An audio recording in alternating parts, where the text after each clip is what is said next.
35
Is You good?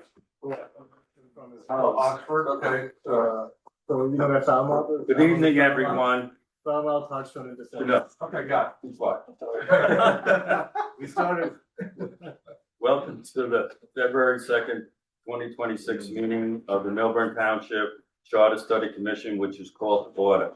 In accordance with Section 5 of the Open Public Meeting Act, Chapter 231, Public Laws, 1975, be advised that notice of this meeting was made by posting on the bulletin board in Town Hall and forwarding to the official designated newspapers that this meeting would take place at Bauer Center at 8 o'clock on Monday, February 2nd, 2026. Meeting details and the draft agenda have been posted. I kindly ask everyone to please stand for the Pledge of Allegiance. Corey, lead us off. Pledge allegiance to the flag of the United States of America and to the republic for which it stands, one nation, under God, indivisible, with liberty and justice for all. Thank you.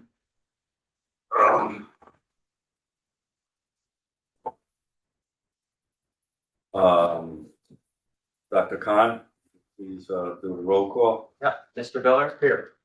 Dr. Kung is here. Ms. Parker Lentz. Mr. Tenna. Here. Mr. Drucker. Here. I note that we also have Council Suzanne Savasco of King Mansion Collins attending remotely via Zoom. Good evening, everyone. Good evening. Good evening, Suzanne. The record will show that we have a quorum for this meeting. May I have a motion to approve the agenda? Before we do that, there was a small typo on the one that's posted online. The next meeting is, it says February 2nd is the next meeting. The next meeting is February 10th. So. February. Okay. Now may I have a motion to approve the agenda? So Is there a second? Second. Okay. May I have a motion to? We need to vote on it. Oh, we got to vote on that. All approve? Aye. Aye. Beautiful.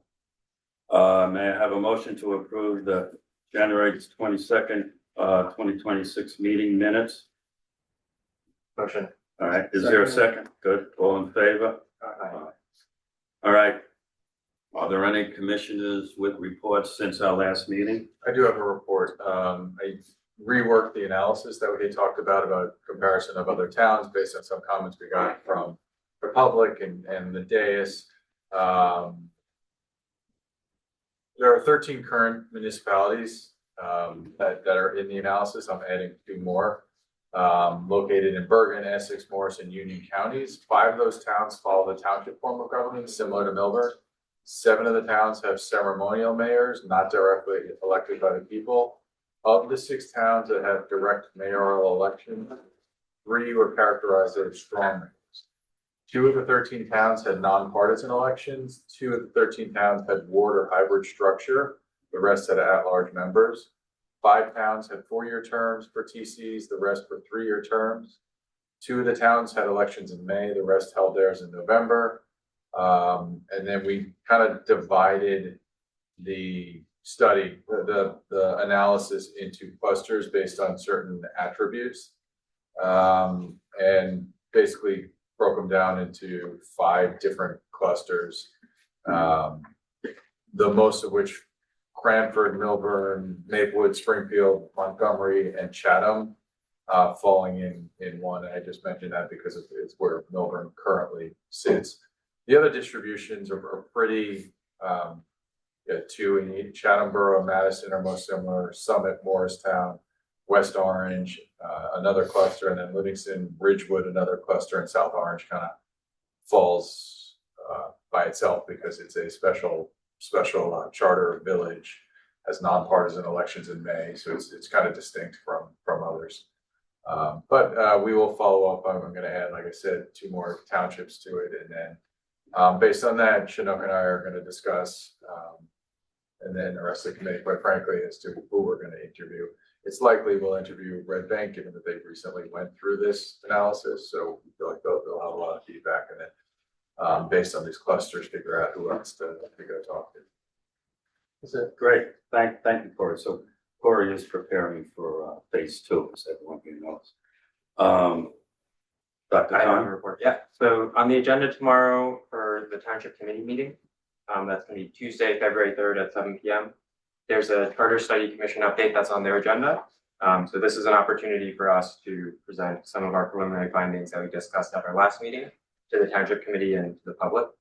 I'm going to be providing an overview of our work to date, including our interview process and initial observations about how Milburn Starting works.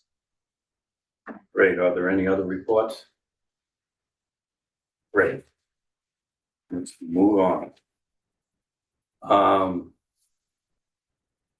have to read this because no one's gonna have any questions till later. All right. All right. Here we go. Public comment.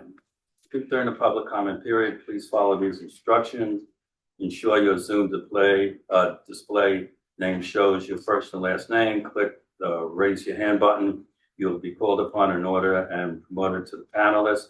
Please turn on your video when called to speak. Clearly state your full name and whether you're a Milburn resident or business owner to facilitate an orderly meeting and permit all to be heard. Please limit the comments to 3 minutes. A reminder that the public comment period is an opportunity for residents to share their views with the commission. Commissioners will not respond to questions or engage in dialogue during the speaking time, but will carefully consider all comments. At the end of the public comment period, questions and discussion may be addressed at the chair's discretion. Is there anyone? Jay? Jay Morielli, representing the Short Hills Association. I'd like to start by commending the commission on holding the public interviews with TC members and hopefully others in the future. I think it's important that the public gets a chance to hear directly from participants in government, be they our government, be they other governments, on their actual experiences and what they've observed in their current form of government. So commend you guys and Joanna on having elected officials here. So kudos on that. One thought for you guys to consider in terms of former TC members, Bill Horvat is a former deputy mayor in Milburn. I think he was deputy mayor in the early 90s. I think he would be, he's also on the Short Hills Association board, but I think Bill would be a very good person for you to consider interviewing. He can bring a perspective of a different time, period in Milburn history and share his insights.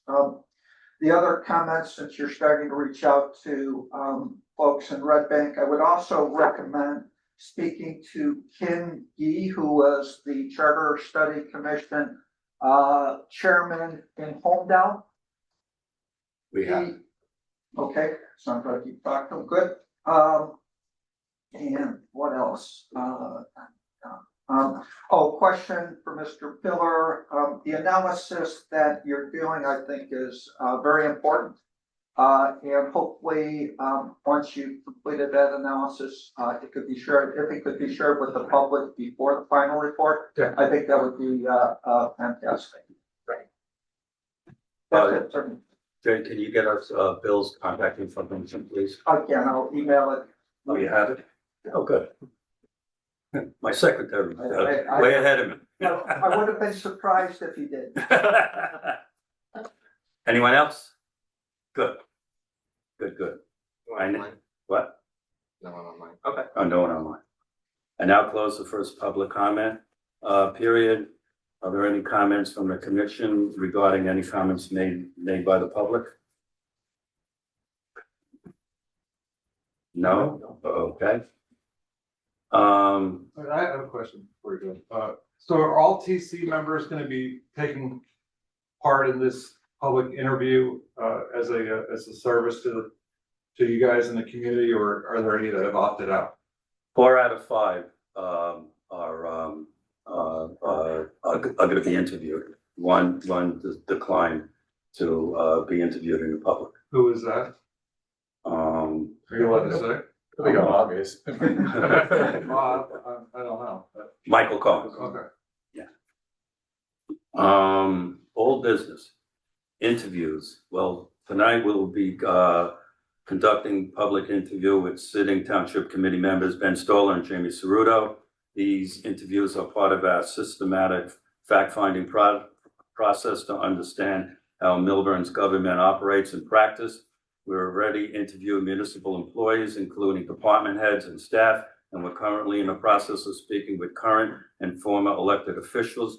The information we gather will help inform our analysis and ultimate recommendation to voters. We are grateful to the Commissionmen Stoller and Ceruto for agreeing to participate in these public interviews, which allow our residents to observe our fact-finding process firsthand and understand the questions we're asking as we evaluate Milburn's form of government. While we've offered all current township committee members the opportunity to be interviewed publicly, one member has declined, and we respect that decision. I want to particularly thank Committeeman Ceruto, who graciously agreed to be interviewed. Even though this is his only first month in office, we appreciate any insight Mr. Ceruto can provide, while recognizing that he is still in the early ages of his service to the township. Dr. Khan and I will facilitate this interview. Mr. Tanner and Mr. Biller also will ask follow-up questions as needed. And now I welcome the two committeemen in the front of the room. And before we get started, I also want to commend Committeeman Jamie Ceruto. Can you tell us what you did before you became a township committee person? Yeah, so I exposed myself to all of the resources of the New Jersey State League of Municipalities, including the training programs, and I think that's really, really important. Being literate in how local government works, how local finance works, and of course, all the resources that their annual convention does provide. I've attended many times, but outside of that, they offer many seminars and opportunities. So that was a big thing. I consider myself to be a trained. Great, thank you, Jamie. I've dealt with township committee people that haven't even opened up the freaking folder. So what you have done is fantastic. All right, so now, can I call you guys Ben and Jamie? Sure. Do I have to call you committee man? No, please. Go All ahead. right. Thank you. Ben, what does a typical week look like for you as a TC member, and how much time does a position require? Well, I'll start with saying a lot more than I expected. I'll leave it there. As a township committee member, the time commitment is substantial and multifaceted. Additionally, while serving on committees and liaisons, I sit on the finance committee, the Explore Milburn committee, the joint facilities for fields, the recreation, the board of education liaison, the open space tax committee. This involves attending those regular meetings for those bodies, and requires a ton of commitment, and also dealing with all of our constituents and residents, as well as building that institutional knowledge, because it's all interwoven. And a lot of people don't understand how it's interwoven to such a degree. And you get a lot of valuable visibility in there. And then also too, I'd like to say, especially as Jamie comes on, preparation is essential. I remember watching TC meetings where people didn't do anything. They get up there and they see the TC agenda for the first time. Well, no, you need to read it in advance. You need to understand the structure. You need to understand the actual meat of the ordinances and any other regulations that are going to be passed, and be ready to discuss them for new business and old business. I would say on average, it goes from 15 hours minimum, to 25 plus hours per week, depending on the meeting cycles and other obligations that we have. And that doesn't include you know, going to your kids' games and chaperoning the ski club, et cetera. Thank you. Jamie? You know, I would add, you know, I would agree with a lot of what Ben had referred to. I think one of the big aspects of a typical week is obviously the committee liaison work, right? But it's also responding to residents' inquiries and directing them appropriately, right? You know, I was walking between going to mass last night. I was out of state and handling a personal matter, and I took a half-hour phone call in between that about an issue coming up at Tuesday's meeting. You know, there's calls in the morning, in the middle of the day, and in the evening, right? And that is, you know, obviously a big part of the week. So I think the hours are, you know, Ben sort of outlined. One of the you know, typical aspects of the week, in particular going into a township committee meeting, is making sure that you're spending a couple of hours deep dive into Bill's list, into any upcoming ordinances. For example, I'm introducing an ordinance on tomorrow night. And you know, making sure that you're asking staff any sort of questions. And that, you know, it needs to be focused time, not distracted time, right? Which is really hard to do. I would say, you know, a typical week has to, you know, involves a cadence, but also involves being prepared to pivot at any time. And we make ourselves available. Right, thank you.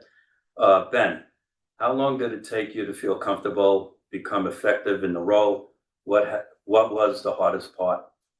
Yeah, well, listen, giving my current and past experiences sitting on boards and working in managing companies and such, it was a fairly easy transition to understanding how the board works. The more difficult part was the nuance. There's a difference between municipal finance and corporate finance. There's a difference between municipal RFPs and corporate RFPs. There's a difference in the legality. There's a difference in the operations of using public trust funds versus using my company's funds, et cetera, if that makes sense. Yes, thank you.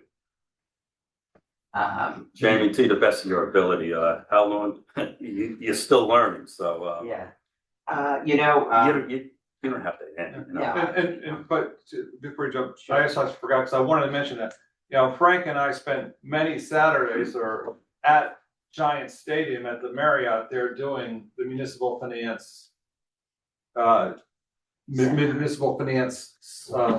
seminars that they were giving on how to govern in a municipality, best practices, et cetera, et cetera. So it did require time as well. I'm glad you did it. That's the first time I heard it. You did that. It's fantastic. Yeah, When you I say have Frank, you something say coming up. our mayor?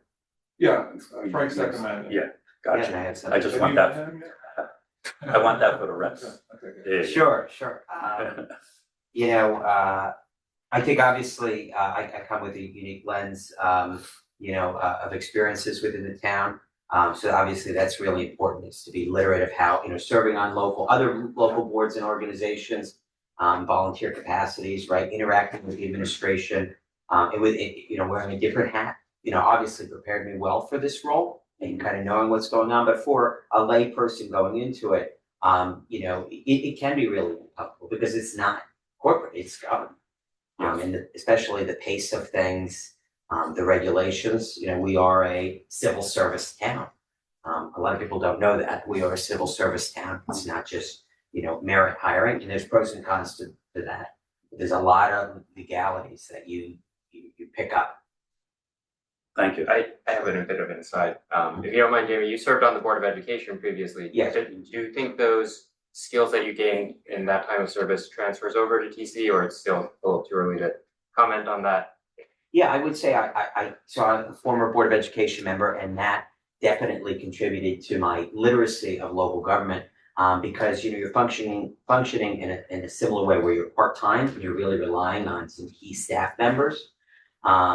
And you're balancing the approach of guiding versus managing, right? The overseeing, setting policy versus the day-to-day. So that was obviously something that translated really well. But also, you know, I think there are, from the regulation side, obviously education is highly regulated. And and the legislative process, right? A first reading, a second reading is the same on board policies. The number, obviously a difference, right? We had 9 members on the Board of Education. Board of Education was also nonpartisan. You know, I know we're getting, maybe I'm jumping to myself, but You these are. people have, yeah, so I'm gonna stop. I'm gonna stop. But that was one of the differences.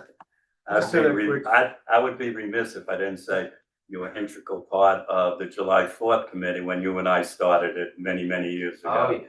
Yeah, so anyway, You started the July 4th committee? I did He in proceeded. 1920. Anyway, let's continue. Can I ask a quick follow-up? You made a reference to civil service town and merit hiring. Could you expand on that reference? What do you mean?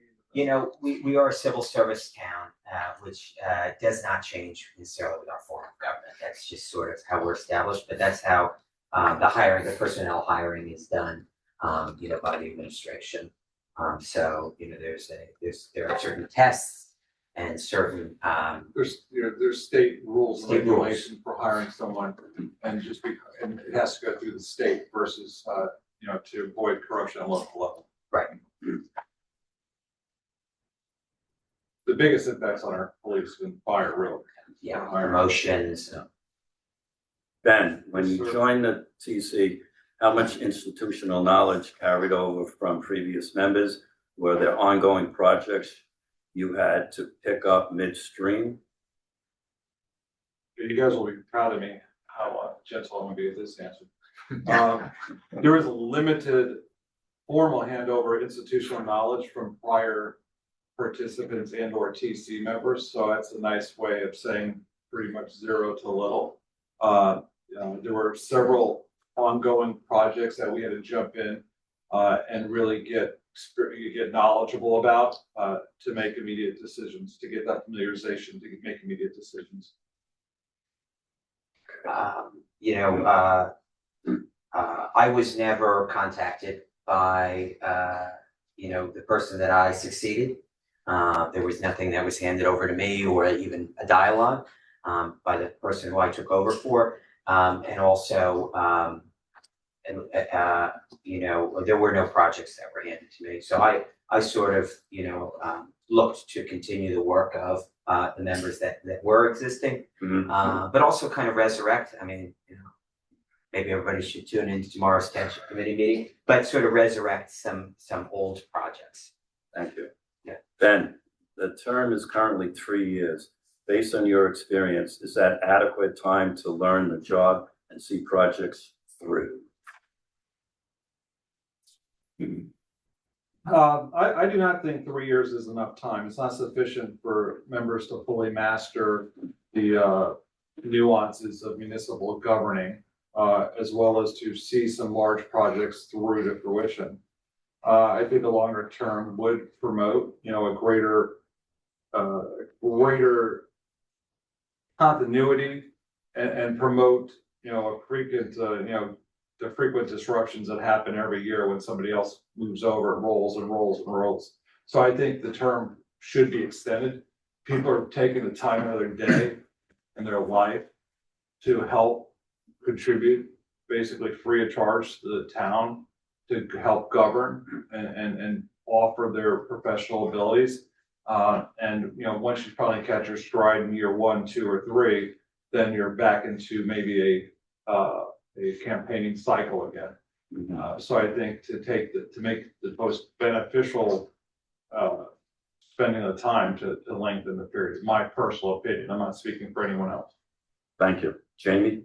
You know, I can just see sort of from the external standpoint, and from what I've learned from seeing on the inside, you know, by the time you get to a certain initiative, you know, it's time to campaign and people sort of react differently on some of these, on the proposals they're trying to work on, or proposals just get stopped and there's as soon as the election period. So I think that from my eyes right now that the term is too short. Gotcha.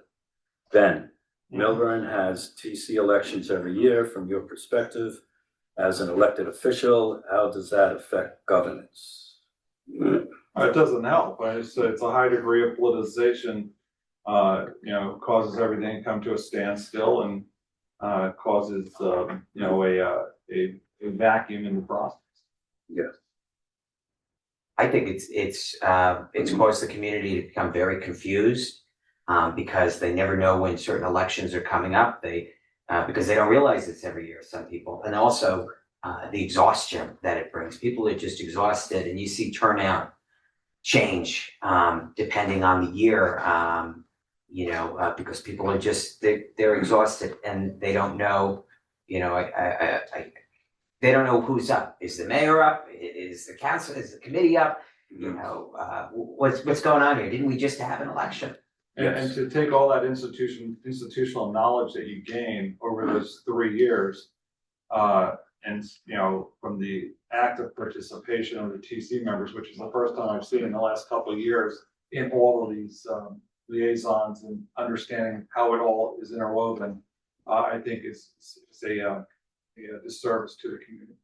That seems to be a theme. I'm gonna turn page 2 over to Dr. Khan, if you don't mind. Township committee elections are partisan. Based on your experience governing, how much does party affiliation matter for local?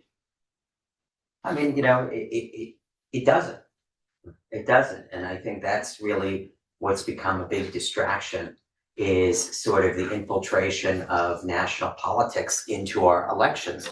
And that's been by prior members and those campaigning, and hopefully not current this year. But I think it doesn't play into it. Based on governing thus far, I have spoken to every member of the township committee to discuss different things. And it hasn't come up once. For local issues, I think we do ourselves another disservice with partisanship, if we really do. I always prioritize in anything I do or my companies do is independent judgment based on your experiences. You put people in certain places based on their life experiences, based on their previous accomplishments, previous achievements, and the TC is voted on by the residents. The residents elect 5 people to make decisions for them. That's how democracy works. You put those 5 people in that position, and those decisions need to be made for all of the 26,000 residents, and in your best experience and your best judgment. Thank you. Can you think of any specific examples of TC votes or decisions where party affiliation guided how members voted? I think, I'm gonna speak more broadly. In my time, no.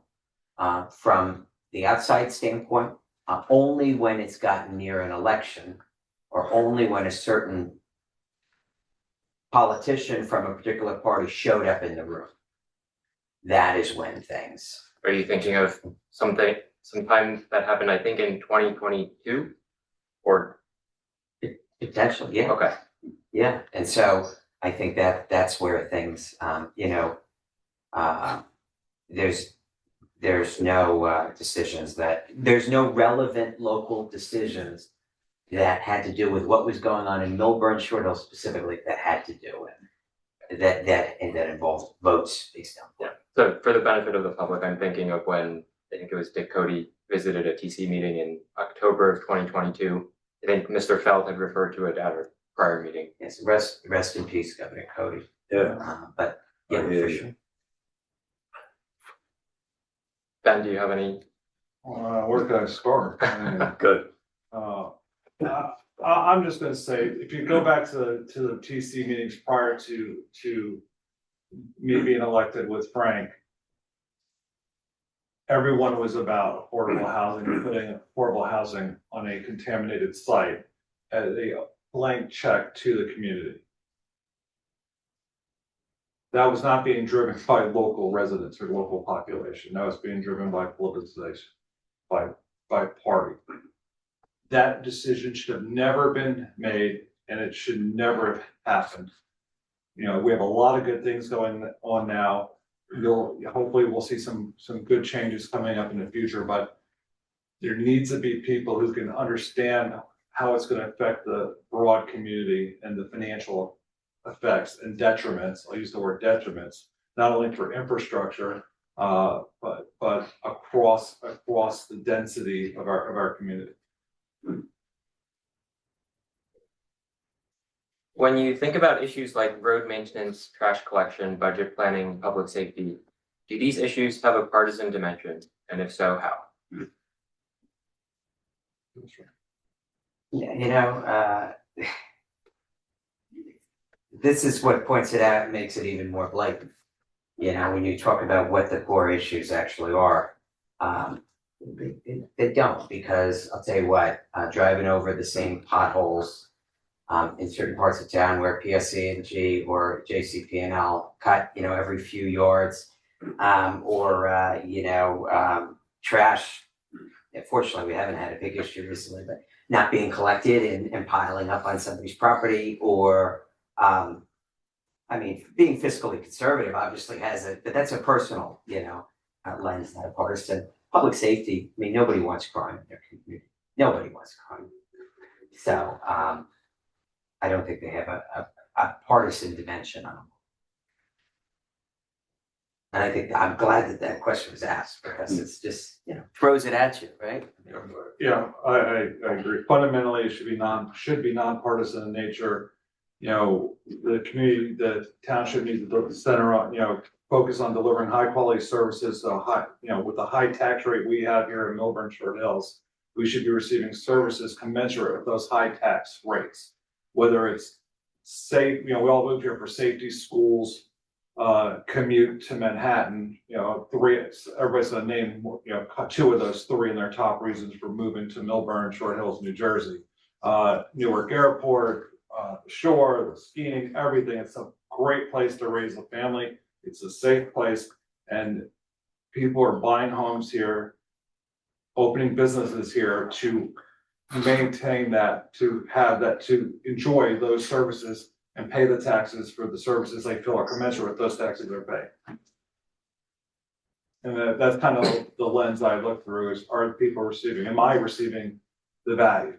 And when we're investing in $25,000 per student per year, that's not so bad. I have 4 children, right? So you got to think of all the services that we're getting as well. I ask a question just to play devil's advocate with people. Can you think of an instance where anyone's relationship with somebody in the county or the state on a political has benefited the township? Absolutely, absolutely. I actually led a charge over to meet our Essex County executives, who has not been done since Gordon was on the TC, or it was the BA, which was 10, 12 years, whatever it is. So going over, my main concern was, how do I align myself with Joe DiVincenzo, with the engineers, with all these guys, because we need that feedback. We pay a lot of taxes, nearly $46 million a year in taxes, Essex County, but we should get those services back. And if you don't have those relationships and you keep your head in the sand, there's no way you're going to get the call and the look when you need it. So absolutely building those relationships. Annette Romano had a really good relationship with some of those people. And what I try to do is exploit how we get value out of those relationships and continue those relationships after she's off the TC. Absolutely. All right. I would say there's an asterisk to it. There's one thing to have a relationship in a photograph. There's another thing to see results coming to it. We've had state legislators of a similar party who voted against our interests all the way, whether it be on the mansion tax, whether it be on affordable housing legislation, whether that be on public safety, whether that be on our the conditions of our state finances. So I think photographs versus the action.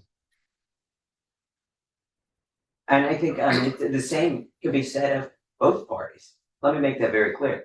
Both parties. Yeah, I don't think he's talking one party. I think it's very valuable to have those relationships and to build those relationships. I think you can build them without a Photographs, letter. yeah. I think you can build them without a letter. Thank you. Some have suggested that nonpartisan local elections would help focus on local issues rather than national politics, while others believe party labels help voters. What's your reaction to the idea of nonpartisan elections in Milburn?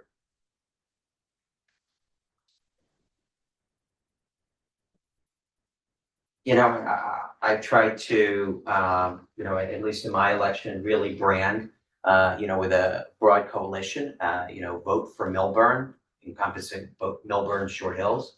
Vote for all of the residents and really focused on, the bipartisan solutions. I mean, obviously, there's a lot of things people could pull from either party, on an environmental side or on a housing side, and on an all side.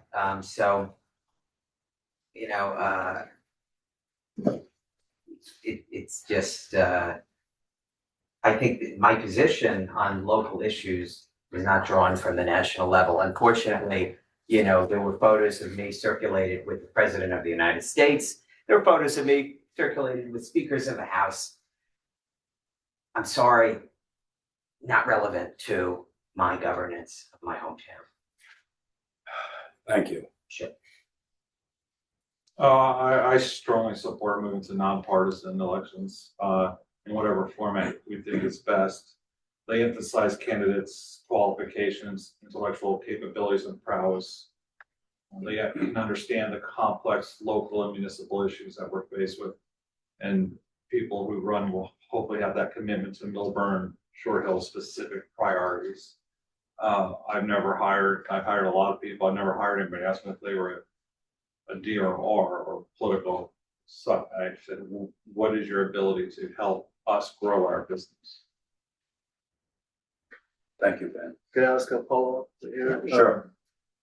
Jamie, I heard you say your position or party affiliation has not mattered to your governance. I understand and appreciate that. But do you have a position on whether, and it's okay if you don't have one, whether we should move to nonpartisan local elections? I do believe we should move to nonpartisan local elections. I think, it's provided a lot of strain. For the record, this town has split their vote on a number of elections. This town voted 62% for Governor Mikey Sherrill and voted for me, the top vote getter in this past election. I think that's telling of what people's thoughts are. In one election, you also saw a landslide election in 2023. With the election of Ben and Frank, which was a change in tune of how, the town, and then in between that, how the town voted for Kamala Harris compared to Donald Trump. So purely on how people split their tickets, that's one aspect. Number two is just the complete exhaustion. I mean, I know so many people who of a certain affiliation, other than technically my own, who supported me. And plenty of people who had my affiliation on paper who did not support. And so that was really relevant through my experiences of the elections here. I had questions all over town of why it was like this. And many people not even knowing, so this is a part of it. Some people had no idea it was a partisan election. And unfortunately, people also got to the ballot box and decided, admittedly, right, as an exit poll, themselves admittedly, saying, well, I thought one thing, but then I went into the booth, and I saw a letter, and so that changed my mind. And to say that you knew the principles, you knew what somebody stood for, you knew who the person was, but purely because of a label, total distraction. And I think putting labels on signs and on activities of candidates has become a disservice, especially to new residents of the community who may not know about the intricacies of what's going on here. It has not, in my opinion, promoted civic engagement and learning deeper into issues. It has promoted laziness, and to no fault to the person reading it. Just, hey, this is a party. Let's go one more. Sure. Do you think there would be any downsides or challenges to nonpartisan elections locally? No, I don't believe so. I mean, this is where I was sort of going earlier in my conversation about the Board of Education. I can tell you that just statistically, Or maybe I'll stay away from statistics, but just the Board of Education has functioned in a nonpartisan manner for its entirety and all throughout New Jersey. So that governance model has been very strong, and elections have been won by people of all stripes because they were really focused on their issues, whether to change things on the Board of Education level, to keep things consistent, to choose to go one way or another, maybe a combination ticket. So that's where I see no downside, because I see the Board of Education functioning excellently. I see us five gentlemen up on the dais functioning very well in my experience so far. Conversations, and we're of all different stripes and ages, I should say, too. And Yeah, I mean, the working relationship, to me really reflects the normal dynamics of a diverse board, which is what you want. You want productive agreements on many issues. We do have occasional divisions between ourselves and with everyone. But I think that's the next question. And no, I'm answering this one. Members bring varied, experiences, professional backgrounds, and it enriches the discussions and the decision-making process, which is very important. I always say this, and I feel that the effective governance is the ability to agree to disagree, to be persuaded by evidence and facts that can lead you to changing your position, or saying, I understand your facts, I understand your evidence, but I see it a different way. Collaboration across party lines, within party lines, that's all good information to have. You want to see that productive communication happening on the dais. Disagreements are not bad. It means you're doing your job. And if you come out on one side of an issue and someone else comes out on the other side, you're not going to harbor bad feelings or ill will. It's the chips fall where they want. I can never look at my kids or the people who put me in position if I didn't truly believe in it and make the decision based on my 32 years of business experience, building, lots of businesses and raising 4 kids, quite a bit of time, all the kids going through the school system. So you have to fall back on that experience. all right, so you answered my next question, but I'll ask this question to Jamie. How would you describe the working relationship among TC members during your time? Did you work collaboratively across party lines, or were there divisions? Collaboratively along party, collaboratively across party. That's what we want to hear. And an effective board to me is one where no one harbors ill will or holds a grudge. Everyone's doing the best they can, making decisions, and once the decision's made, you get consensus, you move on. Ben, in your experience, what causes tension or disagreement on the TC? Policy differences, personal conflicts, partisan considerations, or something else? I think a little bit of all the above, just different interpretations of complex policy issues that people may not understand all of it. They may not do the work. They may not go out and speak to all of the business owners or the constituents or whoever they were doing it, but everyone's gotten here through a different path. No one's path is the same. Mhm. So understanding that and you make the best case you can. You win some, you lose some, and you just hope you're doing the best you can do for the residents. And if you're okay with your decision, you stick by it and you keep moving forward. That's all you can do. You can't look in the rear view mirror. Thank you. Jamie? You asked the question one more time. Yeah, in your experience, in your month doing this, what causes tension or disagreement on the TC? Policy differences, personal conflicts, partisan consideration, or something else? Policy differences. Gotcha. All right, Ben, Mm-hmm. are TC meetings generally focused on policy and big picture decisions, or do they sometimes get into operational details?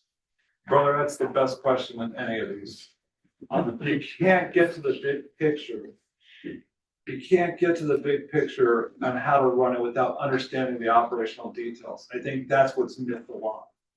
You put people in these positions that have never been in running those details, have not had to get their hands dirty and do the operational side of it. And I see that in business all the time. It really needs to be a complete 360 focus on what you're doing. And those operational details matter, because who's going to do it? Are they already overstressed? Do they have too much work? Is there time in the day? 6 people are out. All of the roads are not perfectly plowed. Everyone's upset. You have to operate within the township policy and do your best, really, Thank you. and not just make decisions from the seat of your pants. Or what I call reactive decisions. Yeah, I mean, I would agree. Good. Structural questions. Currently, the TC selects the mayor from among its members. How well does that process work? Would it be better if voters directly elected a mayor? Please Yeah. think about this, because this one, when we interviewed people, this was a big question. You know, So, I would say, number one, this is on voter education and on civic engagement. Most members of the community have no idea, number one, what the role of the mayor is. Number two, how the mayor is elected. And that's a big problem. And I think sometimes it's been a misperception, and also how our local government works. So the three prongs. So I believe that we should have a directly elected mayor, number one. And I believe that for a couple of different reasons. But in particular, I don't believe that we should have a full-time executive mayor. I think a consistency of chairmanship and of direction and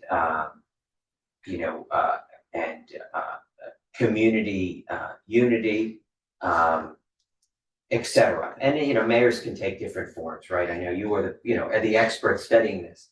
And there's certain powers and things, but the biggest thing is that there is not a clear, even the title township committee member or committee member, it just is not representative of I think right now what the community knows, right? People are coming from New York City, people are coming from Newark, people are coming from West Orange, people are coming from here. And they've lived here for nearly 100 years and died, and they still thought, that a mayor was directly elected, right? The title, going around town, and it's just caused a lot of, it's caused a lot of dysfunction too, because people think that power can be expedited in a certain way, or the title's been used for political expedience, when it's just when it doesn't carry that. It's a chairmanship, and it's a ceremonial role.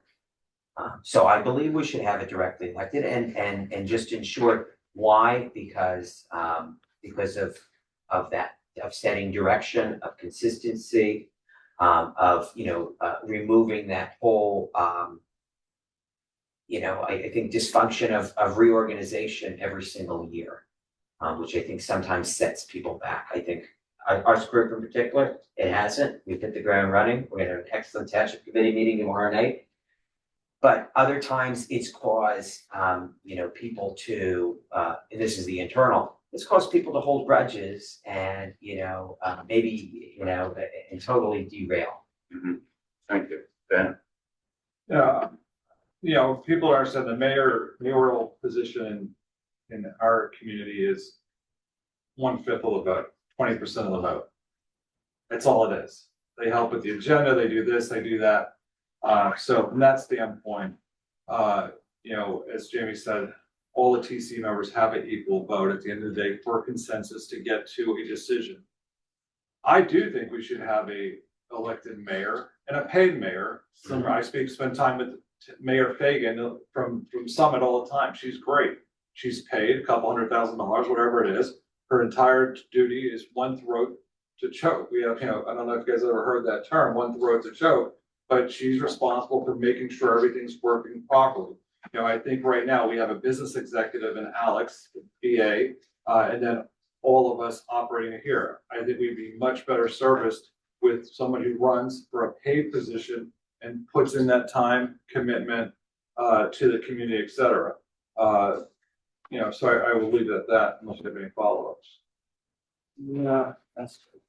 Currently, Milburn has a 5-member township committee. Based on your experience, is that the right size, or would a larger or smaller governing body work better, and why?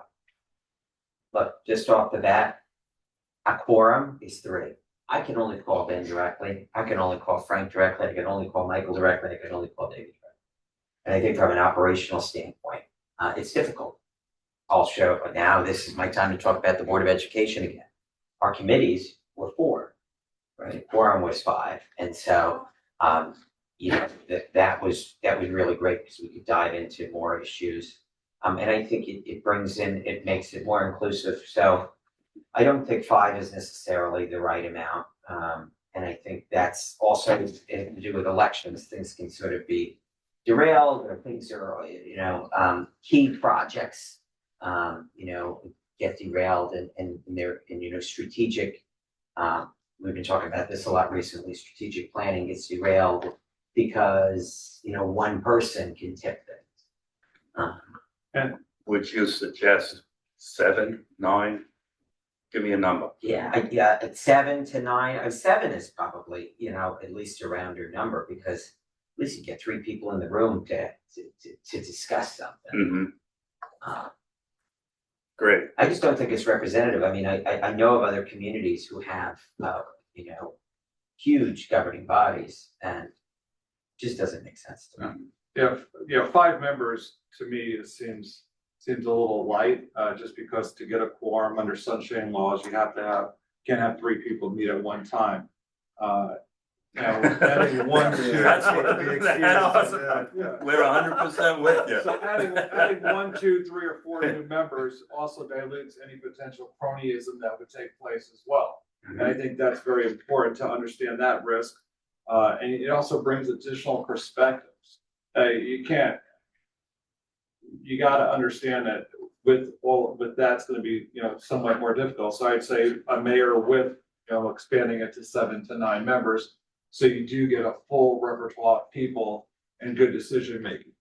So you're saying 7 or 9, including the mayor, is that what you're saying? 7 or 9 plus the mayor, yeah, I just wanted to make sure. Well, yeah. plus the mayor. Well, No, but you need an odd number, wouldn't you? You Well, would. I don't know. It would be a tie-breaking vote. We'll Depends have on- questions later. Jamie, can you clarify when you were answering about mayor, were you proposing I took it that you were proposing a weak form of mayor where they weren't paid and they didn't have executive authority, but did I misunderstand that? Well, but As compared to Ben, Ben was describing a paid, strong mayor with executive authority. yeah, I lean towards more of the medium. I know there's several forms, I think a different, if there's a compromise, right? Like there's mayor, council, administrator, technically form, which is very similar to an executive, but there's power within the council as well. So I do believe there should be a little bit of a separation of powers. But I don't think that the mayor should be completely isolated. I think there should be some shared responsibilities of executive oversight.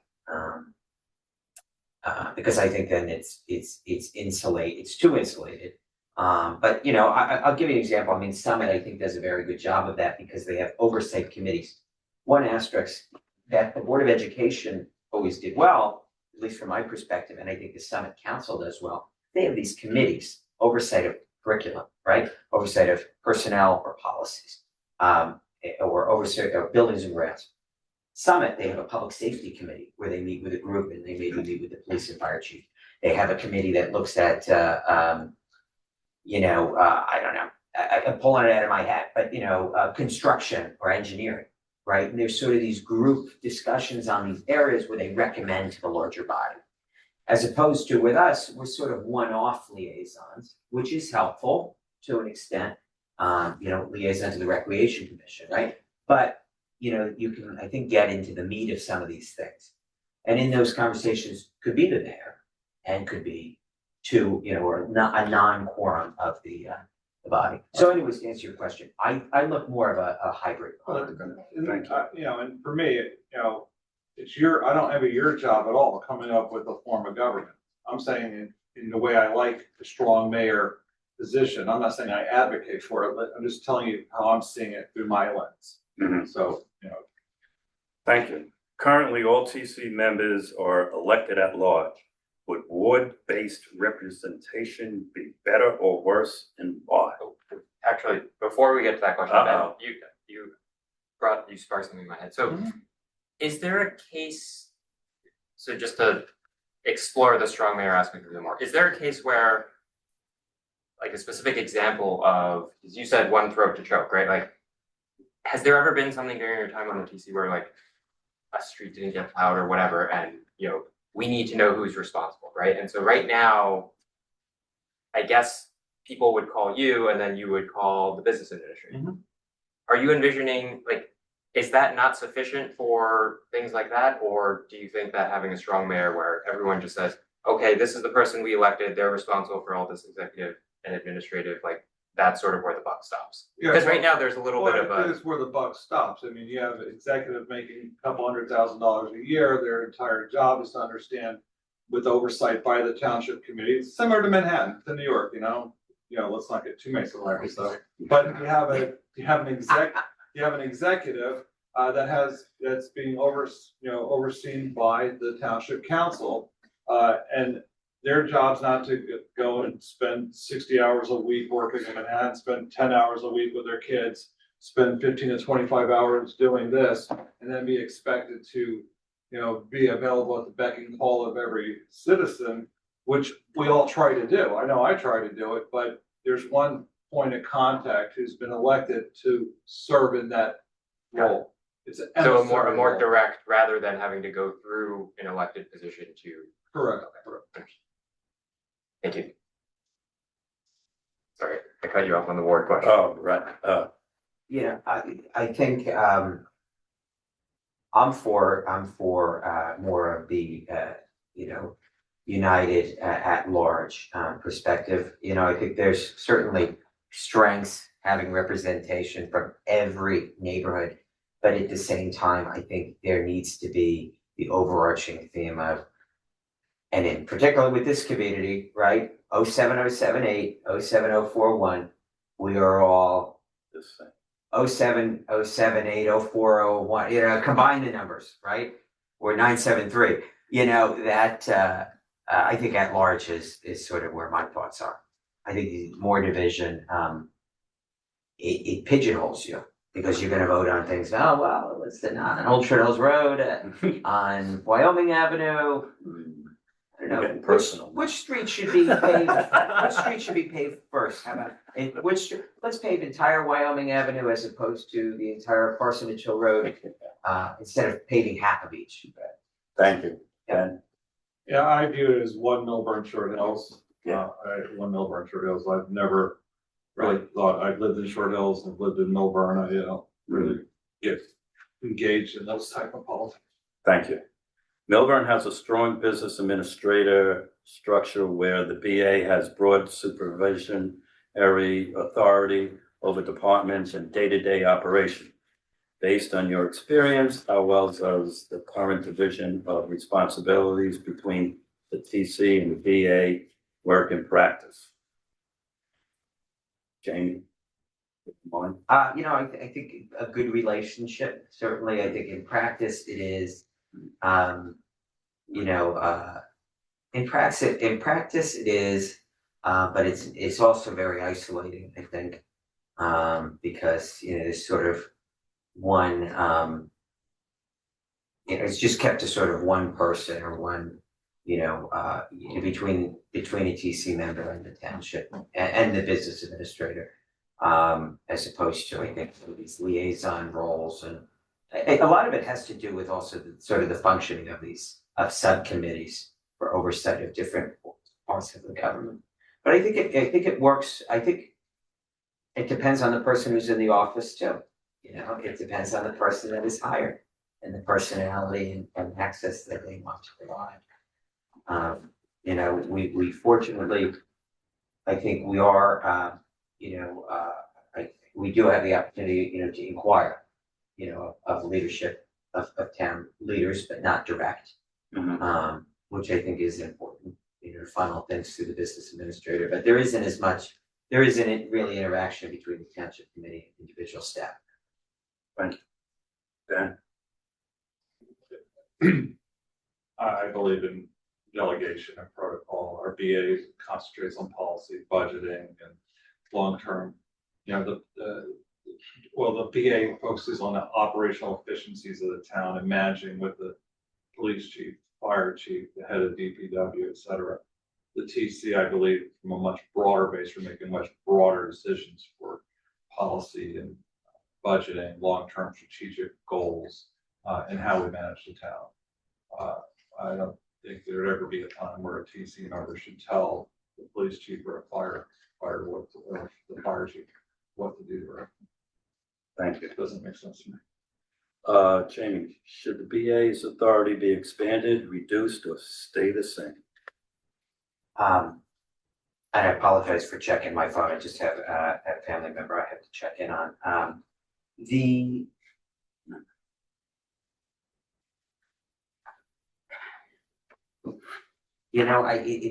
interesting the way the question is worded, but I think more oversight is better than less oversight, and I think it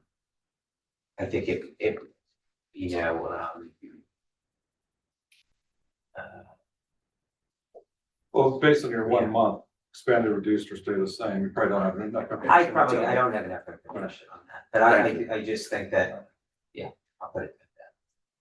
I have enough information after.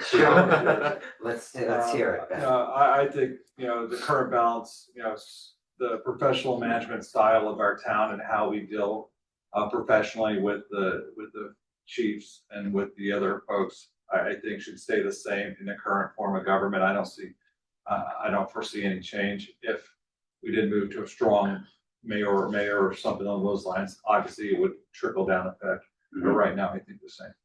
Thank you.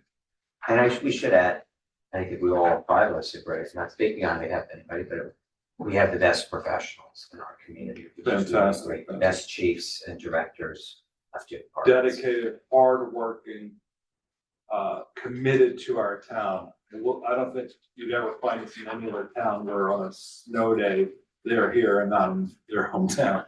That is the theme that we are getting. Yeah, they're From fantastic. everybody. Thank you for that. All right, we're almost at the end. What are the biggest strengths of Milburn's current form of government? I think just the professional administration under our current business administrator and the township's ability to deliver high quality services and the dedication of the volunteers that we see every day. I sit on all these boards, the dedication of the volunteers and the time, sweat, blood, effort that people step up to do. I get emails every single week from people who wanting to volunteer and further their experience with the town. That says a lot. Going on these, it's funny because I go with the kids, I've got a whole different experience than a lot of people, but going on these ski trips as a chaperone with the other parents and hearing all the things that they love about the town and the morning I get involved and things along those lines, just fantastic. Thank you. We have incredible volunteers, and I think the opportunities to get involved are really, really strong. Our professionals who make themselves very available, and that's whether it's from recreation to public works to the police department and the fire department. And leaving, I don't want to start, listing everything. Even I saw Donna, the tax collector, right, who's a star, right? That engineering. Building, I think the professionalism is through the roof, and that's really, I think, the strength. But it's an asterisk because it really depends on the people that you put in there, and it depends on the hiring process that's done, right? And removing political bias and removing a lot of aspects from the day-to-day operations has enabled that. And I think the setting but policy priorities, being driven by political distractions, that's where things can start to infiltrate. And I think But that's my asterisk. Our town runs very well because of the people that are currently in there. If you put a different cast of characters in there, it could be a very different story. That's why we're so blessed. Thank you. Sure. Started getting into weaknesses. What are the biggest weaknesses of our form of government? I think it's the confusion of how it works. The lack of the user-friendly aspect of it, quote unquote. And I use that term that loosely, user-friendly. But people just don't know. The terms are outdated. The flow is outdated. The number of aspects, the number of representation is outdated.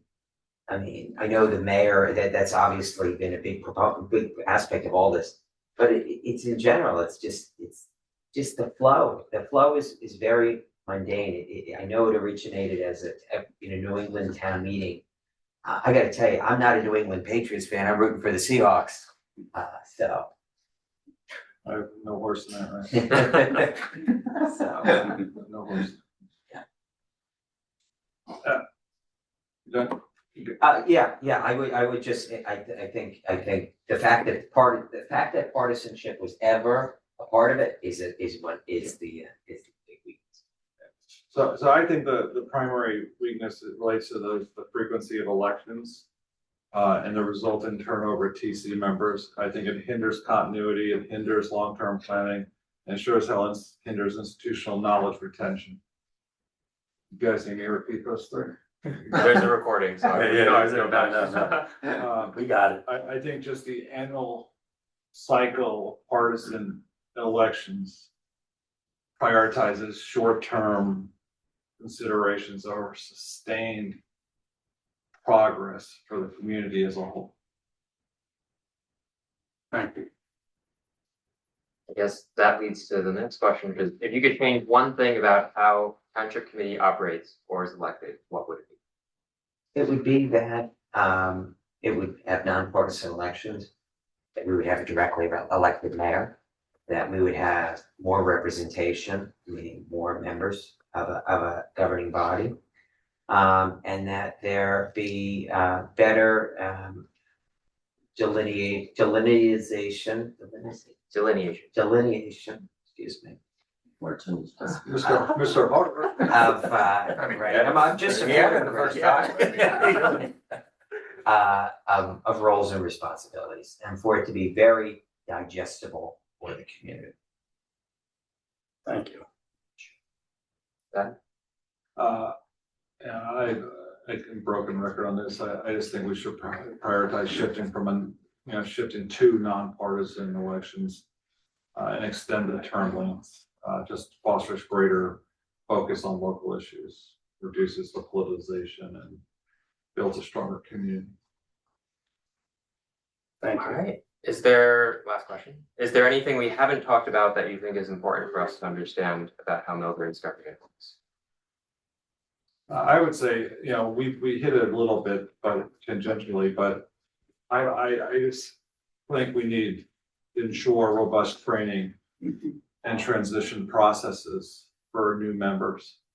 We got lawyers, we got guys who worked at JP Morgan, whatever they did, et cetera, but it's so vastly different when you get up there and you understand municipal finance and you understand municipal law, RFP, municipal RFPs and civil service. I mean, I learned all this over the last 2 years, and now the cycle's up to run again, et cetera.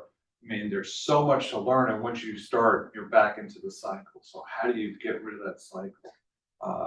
But the robust training is there if you want to take it, but I might even make it mandatory. Mhm. And why not? Thank you. I would just say that I agree completely, and I honestly think there should be, and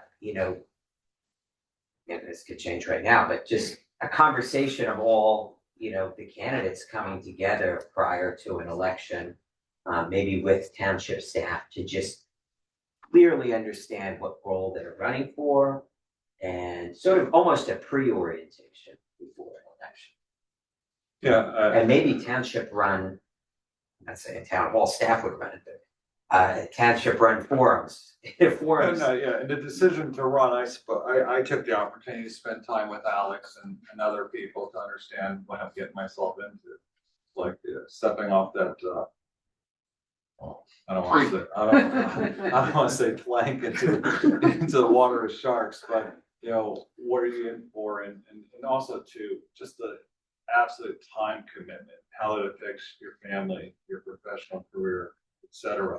And this is part of the idea of making it a larger board and having elected mayors.